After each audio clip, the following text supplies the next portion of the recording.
A new report finds San Diego near the very bottom of a list in the affordable housing in the top 25 U.S. cities. The Interest.com survey says San Francisco is the only housing market more unaffordable for median income earners. Joining me with more are Marney Cox, chief economist with the San Diego Association of Governments, or SANDAG, and real estate economist Gary London. Welcome back. Thank you very much. Gary, we know housing is expensive here in relationship to wages here in San Diego, but this survey surprisingly found the affordability here beneath New York and Washington, D.C., to name a few. How surprising is that to you?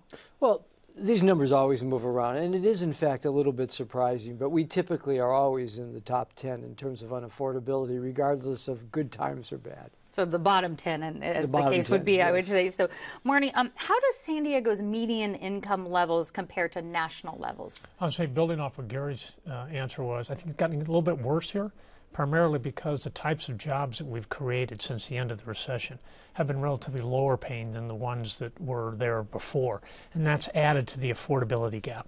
And I'm going to ask both of you this question. Interest.com quotes the median price of a home in San Diego City as $469,000, which leaves the median income here about 38% short, if I've done my math right, of being able to, if you're a median income family, to be able to afford this house. So what do you think is behind the discrepancy? We'll start with you, Marney.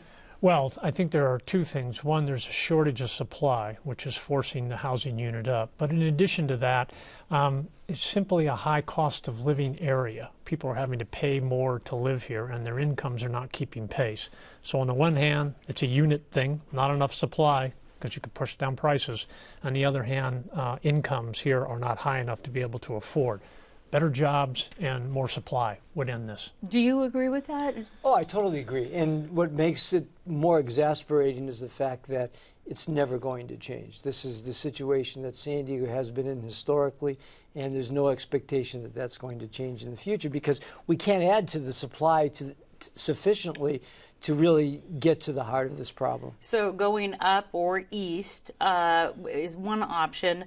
I'm wondering if this chronic shortage is because of the limitations of our boundaries of the city, or if it's because people are holding on to their homes because they want to wait for full recovery of the economy. What do you think? Well, the latter, to some extent. People are holding on to their homes. A big chunk of the market that might prospectively sell is, because we're still in relatively early stages of the recovery.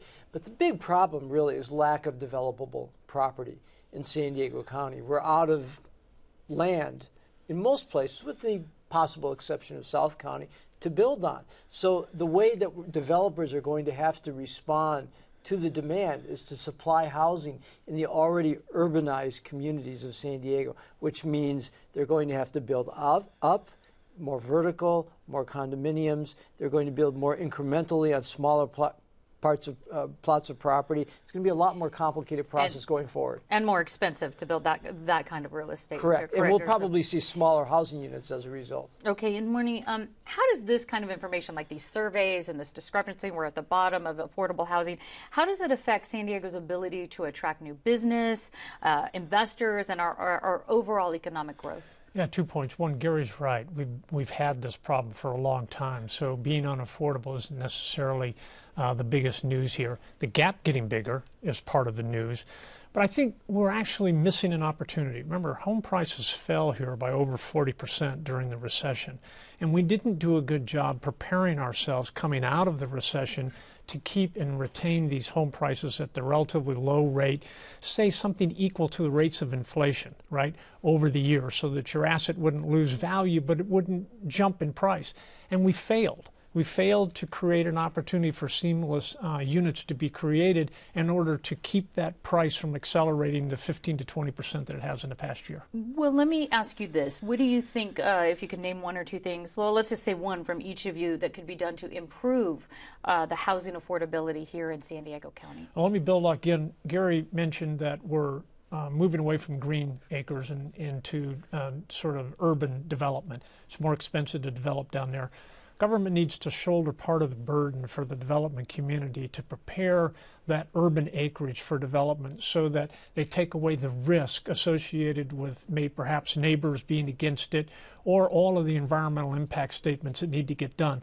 the government needs to come in, step in, and assist with that. And Gary, let's wrap on this with you. What do you think could be done, if you could name it, as far as to help with the affordable housing here?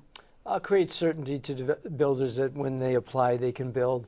Expedite the environmental and overall entitlement process, and allow density, and create opportunities for builders to be incentivized to come into these markets and build. Okay, Gary Lennon and Marnie Cox, thanks so much.